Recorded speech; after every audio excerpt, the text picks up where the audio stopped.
Et vos journaux, unanimes ce matin pour un constat que l'humanité résume ainsi: Emmanuel Macron a loupé la première marche de sa campagne de l'entre-deux tours. Non, tout n'est pas encore joué. La une du Parisien aujourd'hui en France et prudence, le titre de son édito.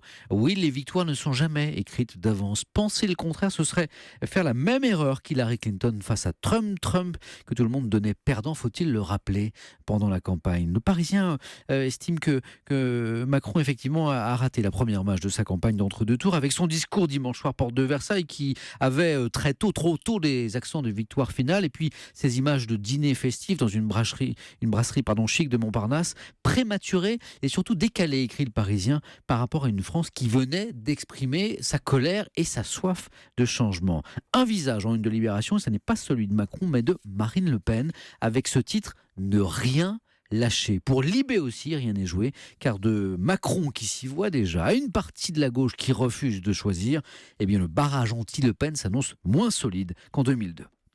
Un petit peu plus loin, Libération dénonce la gloriole avant l'heure du candidat d'En Marche, erreur notamment en vue des législatives, car si lors du second tour de la présidentielle, l'écart entre les deux finalistes n'est pas d'au moins 20 points, Macron ne disposera pas de l'élan nécessaire pour dégager une majorité aux législatives. Son gouvernement serait alors de coalition, ou pire, c'est le rêve d'ailleurs de la droite, de cohabitation. Macron prépare aujourd'hui le visage de son quinquennat, à supposer qu'il l'emporte effectivement le 7 mai, mais il y a plus important pour la Croix. Le premier tour a mis en évidence, écrit le journal ce matin, une fracture entre deux Frances de plus en plus flagrantes. D'un côté, la France des grandes villes, confrontée à la diversité du monde, et de l'autre, une France qui souffre, marquée par la désertification rurale, industrielle aussi.